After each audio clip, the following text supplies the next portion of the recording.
मराठा आरक्षणासाठी अवघे राज्य पेटवणाऱ्या मनोज जरांगे पाटील आणि सरकारमधील संघर्ष आता अधिकच उग्र होण्याची शक्यता आहे. मनोज जरांगे यांनी आमरण उपोषण मागे घेतल्यानंतर राज्य सरकारने त्यांचे आंतरवाली सराटी येथील उपोषण स्थळ हटवण्याच्या हालचाली सुरू केल्या आहेत.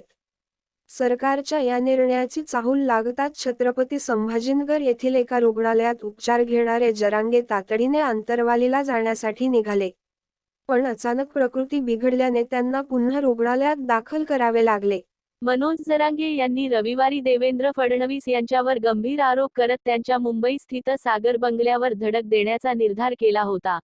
पण सरकारने कठोर भूमिका घेतल्यानंतर ते अर्ध्या रस्त्यातूनच आंतरवाली सराटीला माघारी परतले होते. त्यानंतर त्यांनी आमरण उपोषण मागे घेण्याचीही घोषणा केली होती. त्यानंतर त्यांच्यावर छत्रपती संभाजीनगर येथील एका रुग्णालयात उपचार सुरू करण्यात आले होते. या पार्श्वभूमीवर पोलीस प्रशासनाने जरांगे यांचे आंतरवाली सराटी येथील उपोषण स्थळ हटवण्याच्या हालचाली सुरू केल्या आहेत.